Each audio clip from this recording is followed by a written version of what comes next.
Hello and welcome everybody to the Poker Fuse podcast. It is February 13th, 2020. This is episode number 42. I'm your host, Mike Gentili, along with my co-host, Nick Jones. This week on the podcast, Party Poker and PokerStars both have new promotions with direct links to big live events. We'll unpack the details and take you beyond the headlines.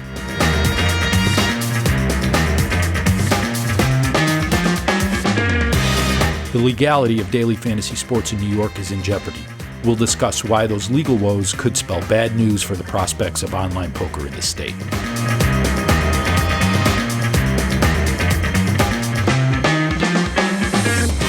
And finally, PokerStars is trialing all-in sit-and-goes in Spain. We'll break down the news and dive into some of the controversy surrounding the topic.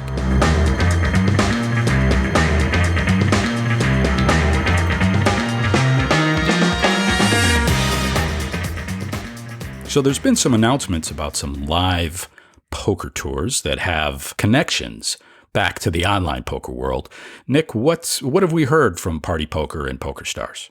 Yeah, so Party Poker's announcement this week was about their new Millions passport system, which we'll talk on briefly, but I actually think was perhaps the least interesting of all this information that they put out about their Millions tour this year. But the passport system's pretty cool, so they've just announced a new way that you can win a package that you can then use for any Millions stop. So you can start off with free rolls, you progress through some phased satellites throughout the week. You can buy directly to these starting at $2, going up to $11.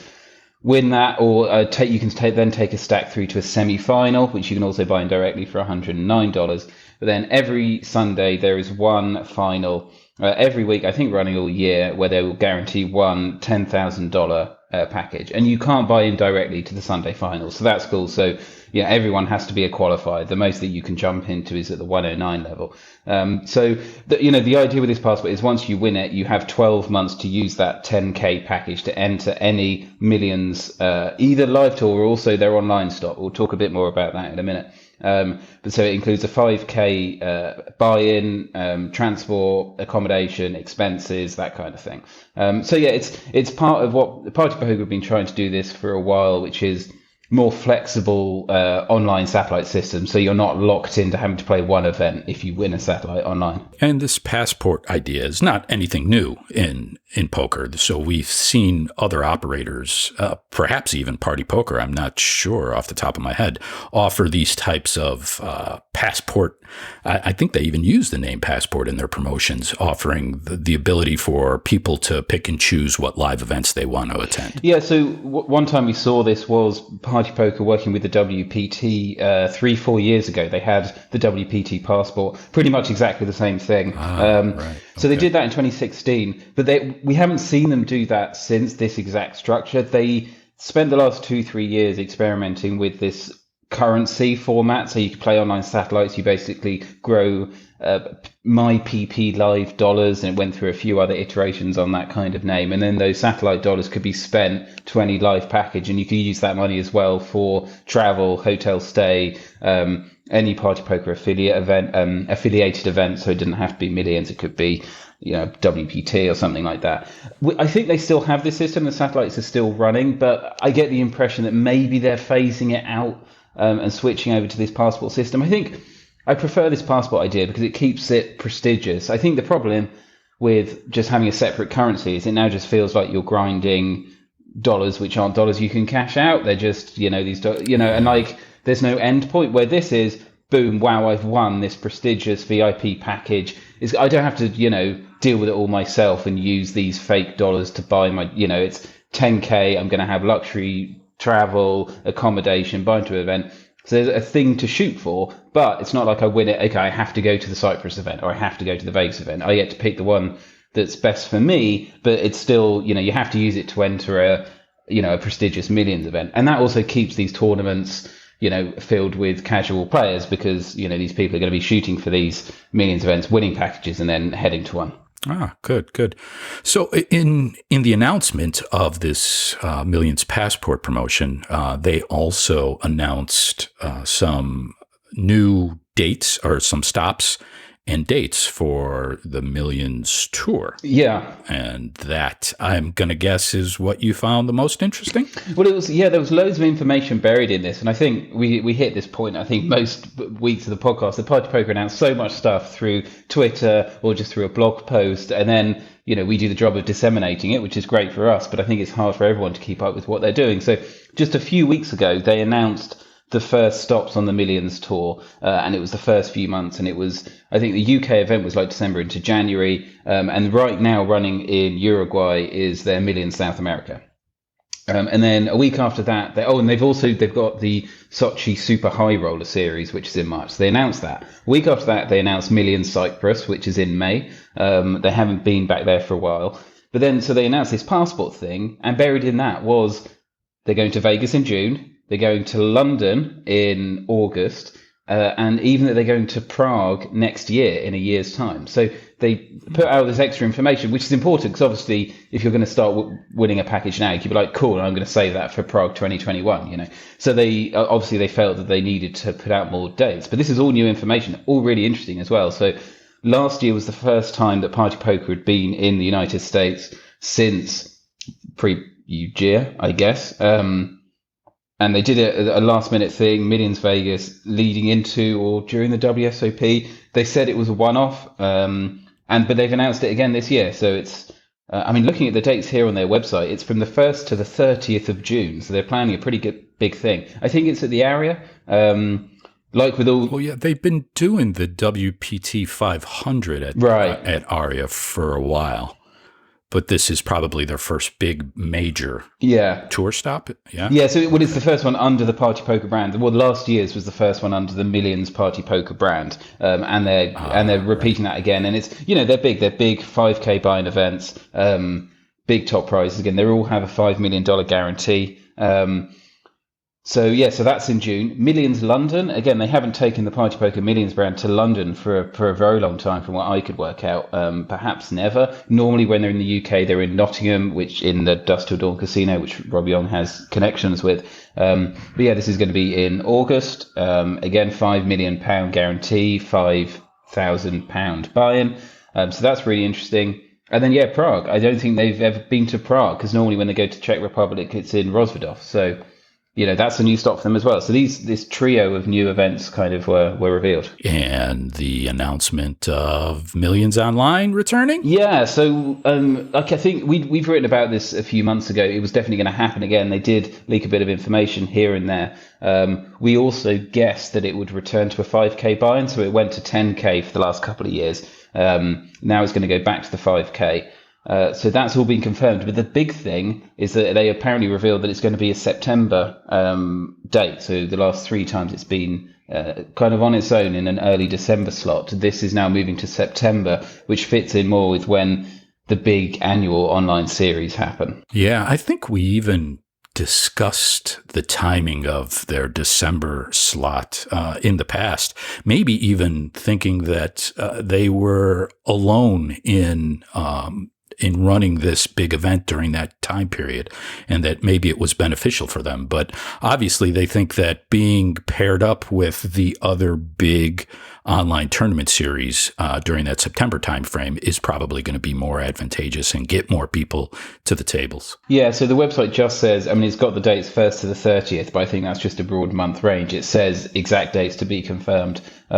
All it says is it's going to be a $5,300 buy-in main event, and you can use your passport to buy into this. Now, because with an online event, there's no going to be travel or expenses or accommodation. So you'll also, if you use your passport for this, you will also gain entry to, I think, either a re-entry to the tournament or a side event. So there'll be another high-stakes side event that you can enter. So that's if you choose to use your passport for this, you'll get all that. Wow, that's quite a change for Party. It will be interesting to see how well they play with others, being in that crowded time period. I would anticipate that they will be announcing that date sometime soon. I wouldn't think they'd wait too long for that. So we will definitely be looking out for that.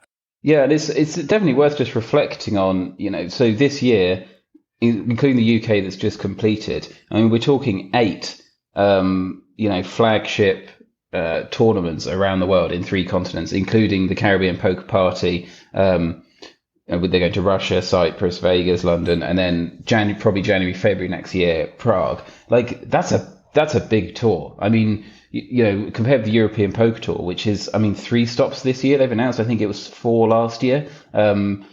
It's this is one of those things that I felt like maybe they've buried the story here, because this is, I think, a huge deal and a huge commitment. 7, 8 stops, all with $5 million guarantees, 3 continents around the world, a passport system where you can enter anything. I think it's a big deal that seems to be buried a bit, perhaps. Okay. Well, speaking of EPT, we also had an announcement from PokerStars come out regarding some of their live events, specifically the PSPC. What did they tell us this week, Nick? Yeah, speaking of the EPT, and also speaking of kind of bearing the lead, seeming to release a really key piece of information, a real headlining feature buried away in this time a small Twitter video. But they basically confirmed late last week, revealed that they will give away more platinum passes to the upcoming PSPC than they did the first time around, which I don't know, it can't really state how much of a commitment that is. It was 320 they gave away first time, and they're saying it'll be more than 320 this year, which is like $10 million worth of giveaways to this tournament. Yeah, that's huge. And so we had discussed before that perhaps they didn't want to continue this trend of always trying to do better than the year prior. And maybe that's some of the reasoning for not putting this up in the headlines. Hey, more platinum passes will be awarded this year than last year. So that could potentially be one of the reasons that we didn't see that particular aspect of this giveaway being the headlining feature. Yeah, and I think, like for like, one thing they're not doing this year is they haven't got $1 million added to the first place prize. So maybe if they felt like we'll start talking numbers out of the gate, that'll be the thing that people go like, oh well, you're not doing this. But I don't know, even so, like, and the other thing is the first 6 months, we're 6 months in since they announced it. It's 5 months until the tournament begins. So they've only given away 100 in the first 6 months. And I think the way they've given it away has been very interesting. It seems to be almost entirely focused on live.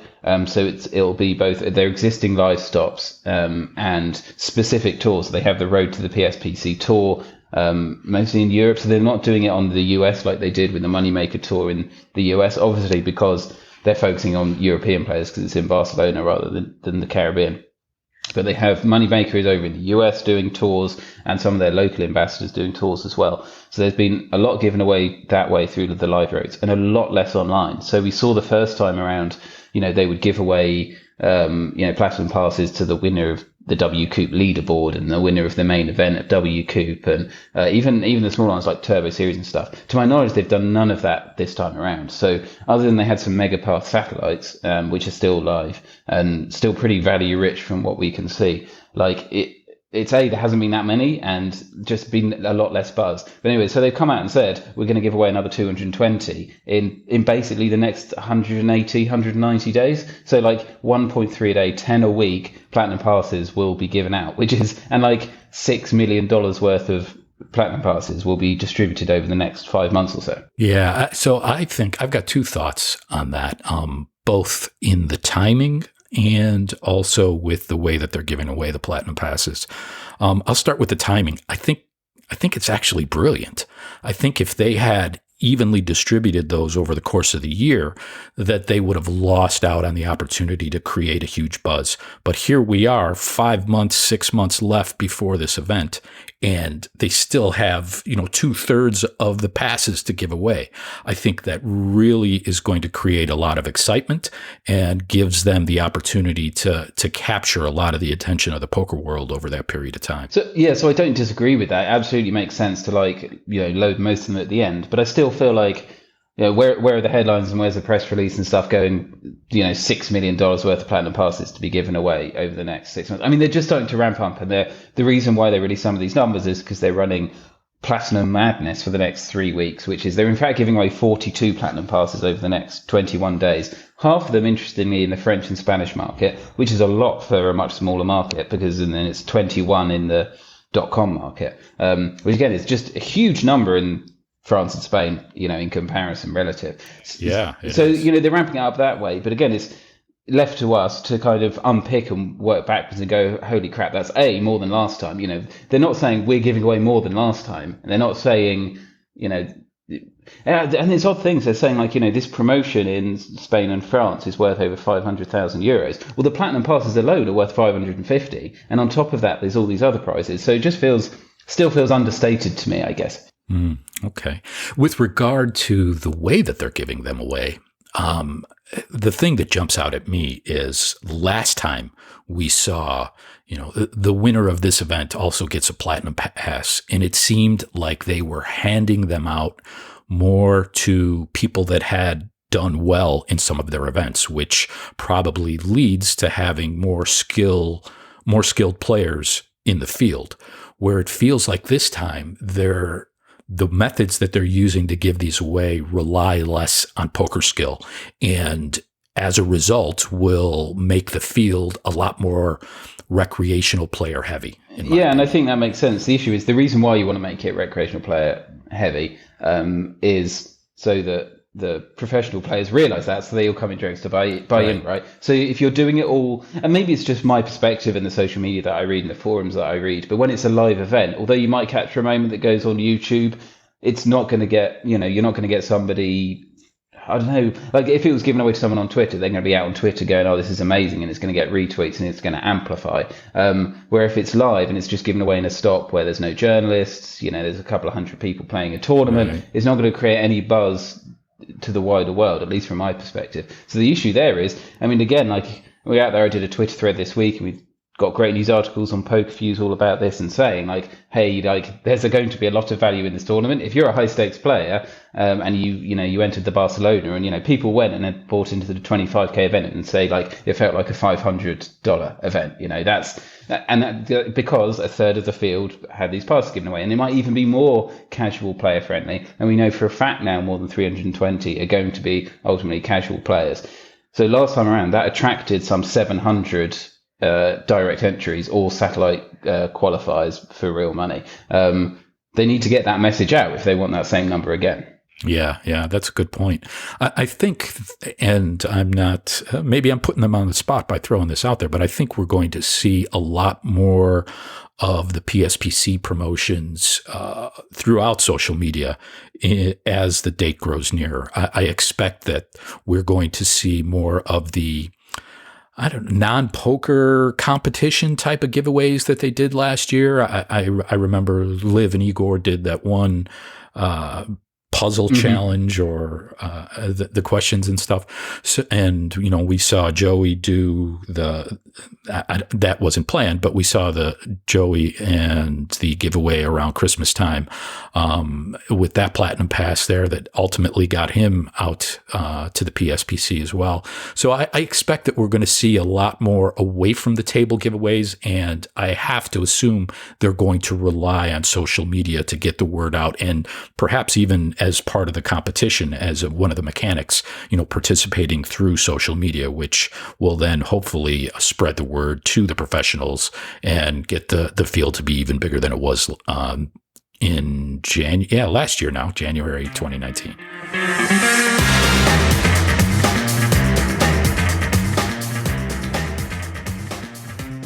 We had an adverse court decision from New York State, which, although doesn't directly pertain to online poker, Mike, you think may have negative consequences potentially? Yeah, I really do. So what happened is the state of New York, daily fantasy sports, they had legalized that back in 2016. After I'm not sure if listeners will recall that there was a big upheaval where the Attorney General in New York came out and said that daily fantasy sports contests were illegal. Lawmakers got together. They passed a law declaring it legal. Licenses were issued and such, and the industry continued on. 2 years later, there was a challenge saying that that law was unconstitutional because the Constitution in New York has restrictions on the expansion of gambling. They ended up winning that case. It moved on to an appeal, and that is the decision that we recently got. And the appellate court upheld the decision of the lower court, saying, yes, in fact, the lawmakers overstepped their bounds by saying that DFS contests are legal. And this is all relates to defining a betting contest as a contest of skill or not. Is that right? Right. So that was the justification that they used in order to make these games legal. They said these are games of skill, not games of chance. Therefore, they do not fall under the state definition of gambling and are not prohibited by the Constitution. And just reading this up the court decision to uphold, basically overturning that, they're basically saying that although there might be skill, that doesn't mean that there's no chance, and ultimately the two can coexist, and it's still going to be a chance game. Right. So, and if we think back to 2012, wow, it's a long time now. There was the famous D. Christina case that was a federal case, which just happened to be in the district near New York, in New York. And the judge then came out and said that poker was that skill was predominant in poker. They don't distinguish in any of the laws in New York what is the advantage of being predominant or just having an element of chance. But the appellate court came out and said, just because there is skill involved doesn't mean it's not gambling. And therefore, DFS is illegal. The problem that raises for online poker is the bill that, or there's two bills actually in both state houses that are circulating, rely on the argument that poker is a skill game in order to try and make it legal. Okay, so you're thinking that being that we've got this ruling that, okay, even if there's skill, if there's chance involved, it's still a chance thing, and so you can't get around our constitutional banning of state games, that's going to apply to any attempt of poker. And do you think it's basically going to stop this bill dead? There's a chance it just won't progress given there's this ruling on the docket? Well, there's definitely a chance that will happen. The other interesting piece to this is there is also an online sports betting bill circulating throughout New York. Now, what they did is very different to what they did with the poker bill. And oddly enough, they both have the same sponsor. So why they took two different tacks with these two different bills, I'm not sure. But the mobile sports betting proposed legislation states that they're not trying to legalize this because it's a game of skill, but what they're saying is they're just adding on to the games that are being offered by the casinos in the state that are already authorized to allow gambling. My thought was, why didn't they use that logic in the bill for poker? And they may still be able to modify it, amend it, and change it so that that's the direction that bill takes. So they could say, hey, listen, these casinos are already authorized to allow gambling. We're just adding internet gambling to that. Whereas the sports betting aspect of that is relying on that, and that should be fine. But with poker, they're looking at the skill aspect to try and get that past the state legislature and get the bill onto the governor's desk. Yeah, and it's as you've got written in the article, which is available to read both on Pro and PokerFuse. It was the whole you're just adding it on to existing gambling is the argument used successfully in New Jersey to pass all manner of online gaming, right? That it's the argument that the bet takes place where the servers are. We'll keep the servers in Atlantic City and in casinos that are already licensed. and therefore online is just an extension of what we already have legally live. Yeah, I find that argument. So that is the argument that they're using. Since the transaction takes place at the server, and if we mandate that the servers are located in the casino, then technically there is no additional gambling being authorized. It's just a new game being, put out by the casino, which is not restricted under the Constitution. The reason that I find that argument amusing is they have used that in New Jersey to get around a constitutional restriction there that gambling be limited to Atlantic City. But they also use, if the transaction happens at the server, then how is offshore online gambling illegal? Because that would then be happening in the country where the servers are located. But instead, it seems like they're playing both sides of that argument in order to get around their own restrictions and in order to put up barriers to people wanting to gamble at offshore sites. And it's funny because ultimately the appellate court ruling saying that upheld the 2018 decision, saying skill and chance are not mutually exclusive. They often coexist. And just because you've got some skill in the game doesn't mean that there's not chance. I mean, they're right, aren't they? I mean, and if you were to apply that to poker, this is the whole question of, is poker a game of skill or chance? I mean, yes, it's both of them to a high degree. There's a lot of short-term luck and there's a lot of long-term skill. And ultimately, when you get into these arguments, it just comes down to, well, where do you want to put the line? Is it after 1 day, 1 week, 1 year? So it just becomes a longevity question. Ultimately, the game has both a high amount of skill and luck, and they're two separate properties to a game. And so you can have a game that, say, all skill and very little luck, like chess, and you can have a game that's all luck and very little skill, like Ludo, and you can have a game that has neither skill or luck, like noughts and crosses or something, right? So, and I think poker is on the other end of those, that kind of dual access perspective, that it's all skill and all luck. It has both of them. Yeah, it's I think very difficult to argue that any game is completely void of an element of chance. And perhaps chess is that game. You would probably know that a bit better than I would. I'm less familiar with chess. But there's always going to be luck and chance in any game. I look at gambling, and I've always had a more broader view of the term gambling. Are business investments gambling? You're putting up something of value in order to get something in return that is unknown. You're advertising a hot dog special at your restaurant.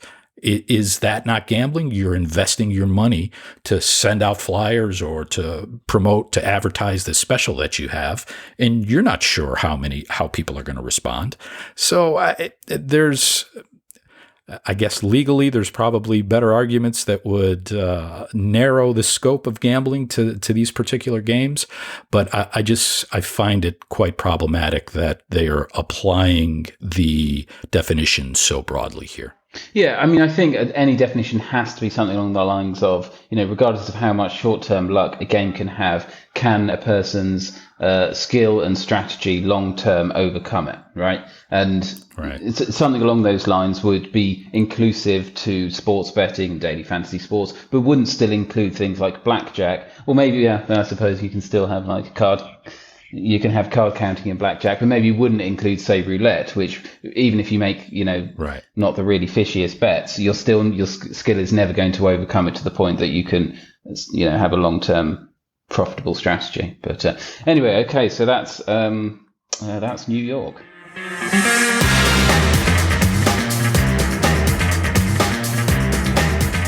Speaking of the balance between skill and luck in poker, we also heard recently that PokerStars is trialing a new game in Spain that looks to be predominantly luck-based. Is that correct, Nick? I think you could probably go as far to say 100% luck in this case. Yeah, you're absolutely right. So all in sit and goes are trialing in Spain for real money. They initially launched with a big tab in the lobby. Within a day or two, it was removed to make way for a new tournament series they've got there, but the tournaments are still listed in the lobby. as the name would suggest, you go all in every hand. So there is no decision at all to the game. It's basically, a lottery, a coin flip. They have heads-up tables up to 8 max tables, and they're all winner takes all. Wow. And so it's all in every hand, every player, or it's you get to choose all in or fold? Literally, there's no decision, so it's just all in every hand. In fact, as we understand it, you don't even, once you've entered the tournament, you don't even have to be logged in for it to play out and complete. So it is literally a kind of a lottery system. Wow. So I remember these types of games being used for promotions in their rewards program. Is that correct, right? Yeah, so we've in fact seen this format. And first, it probably is just good to just underline kind of what you said before. So very much lots of operators have all in or fold games, and that's where you get a decision pre-flop to go all in or fold. So you get one decision. PokerStars has that, other operators have that. This is different in the sense of, as you say, there's no decisions in them at all. With that said, we have seen these. So PokerStars does have them in MTTs. They're normally, as you say, used in promotion. So maybe if you win, you complete a mission, you'll get a ticket to an all-in free roll, they're called, and they will have top prizes. And again, they're just ways to distribute money randomly, but you could, if you wanted to, sweat, your all-ins and see how it goes, but it's ultimately just a lottery. And lots of operators have these. They're a good promotional mechanic to kind of distribute the money. We've seen, so I think the WSOP actually has them, and it has all-in satellites that are, I think, free to enter, I think they might actually cost to enter, but they're rake free, and they're all in satellites to big online MTT events. Other operators have that. So we've seen this idea around.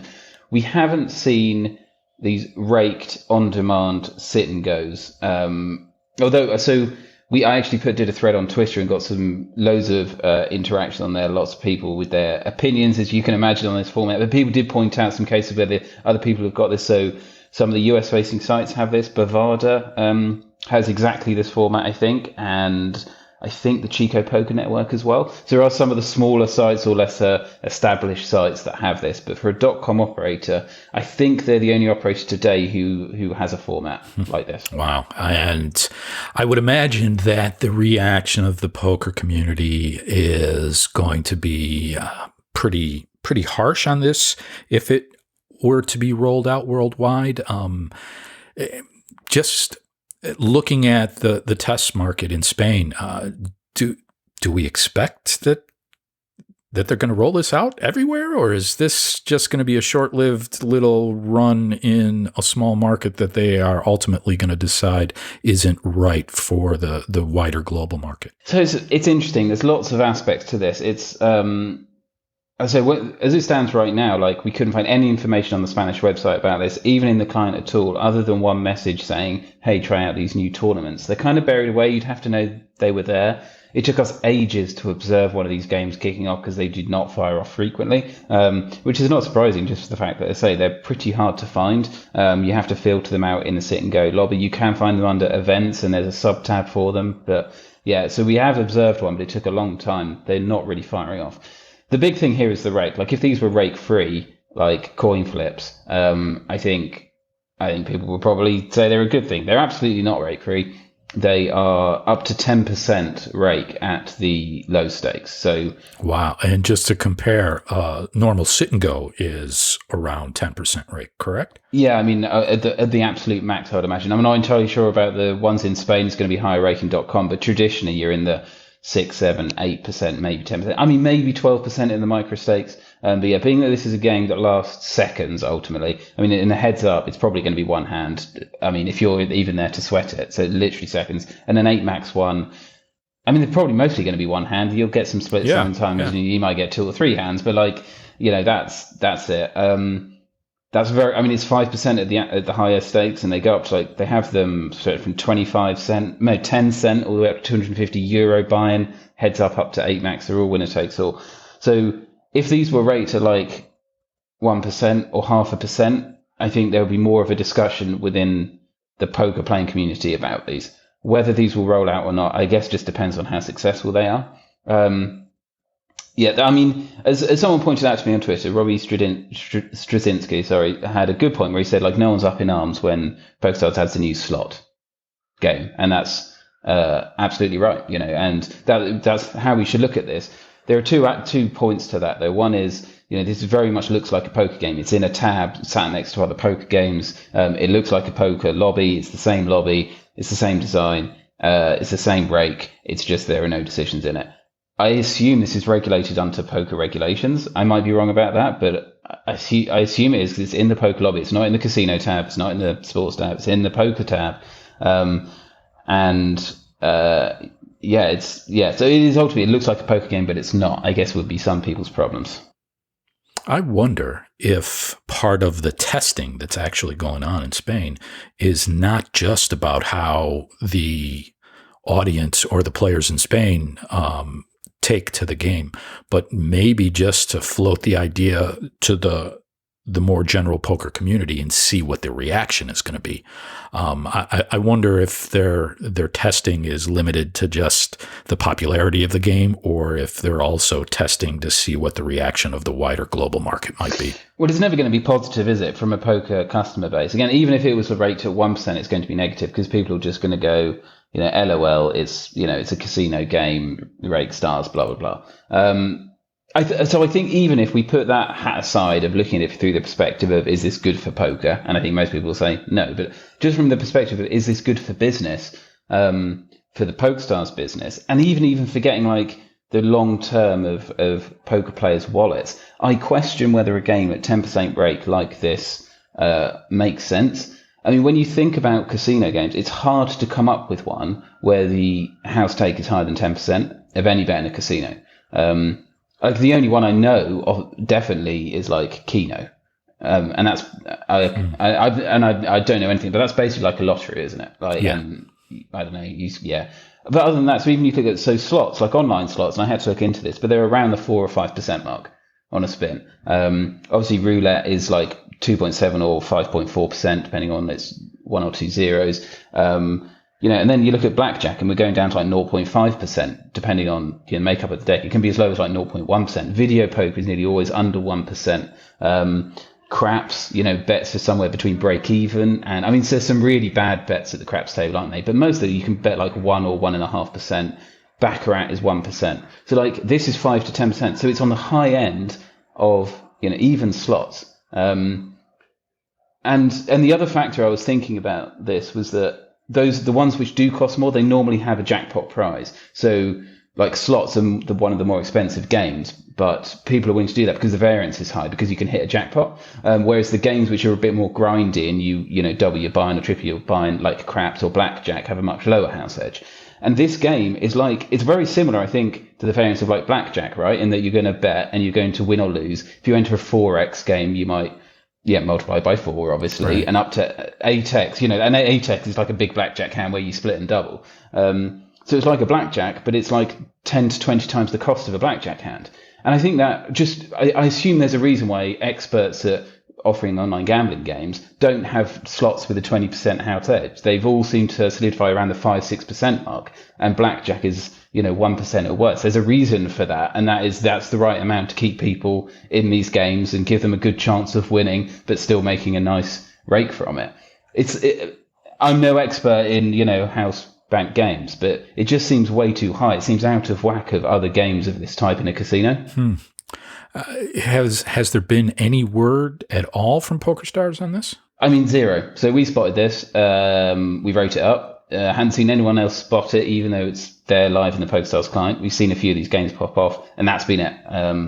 Other people have written it up based on our articles in my Twitter thread, but that's about it. So it's also, I mean, I can understand that if they're launching this to see the uptake, see the response. They don't want to promote it. It's never going to get a positive feedback. Like, again, they're not going to promote to us and other poker media, hey, we've got this new slot in the casino. But they might push that to casino affiliates. This is in that, I suppose, quasi-land where you can't really promote it to anybody because it's a poker game, but it's never going to get the support of the poker community. And it's funny because so they still have Tempest in the casino. Now that's in the poker room. So Tempest is an all-in or fold game with very high variance, and that's still there. But it's still a poker game. So another thing I was thinking was that if you're going to have this, all in or fold. Why not have it like spin and goes? Because at least that has a really big jackpot and it's something to sweat, right? So you'd enter a spin and go for €1, and then you're watching the spinner. Oh, it's like 100x. That's exciting. And now you sweat whether you win it in your all in or fold. And again, that's a bit more like a slot then, because there's a high chance of win. But these is just like, oh, I'm going to sweat whether I, double my 10 cents to 18 cents, and it's obvious you've just paid 2 cents for that. It doesn't seem the way to implement a casino game. But I hold my hands up here and say, obviously, I'm not an expert in this area. It just seems out of whack. I saw some people on social media taking exception to the way they were promoting, the language that they were using to promote these games. Yeah, so the only mention of this game anywhere is in the lobby, in the Spanish site, in Spanish, it says at the top, sometimes they'll promote like Bounty Builder series running now. They've got this thing saying, try on you, all in sit and goes. And it says something along the lines of, build your bankroll to a higher level with this new exhilarating new format, or something like that. Yeah. Which again, it very much implies that this is a poker game. Interesting. Well, PokerStars will definitely make a decision whether or not to roll this out widely or to pull it from Spain. I guess they could also decide to just keep it there, but that's probably not so likely. So we will be on the lookout to see if the all-in sit and goes get spread on their global client.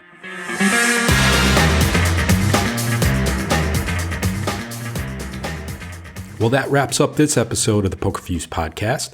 As a reminder, please give us a like and a subscribe wherever you get your podcasts. And you can also follow us and interact with us on Twitter.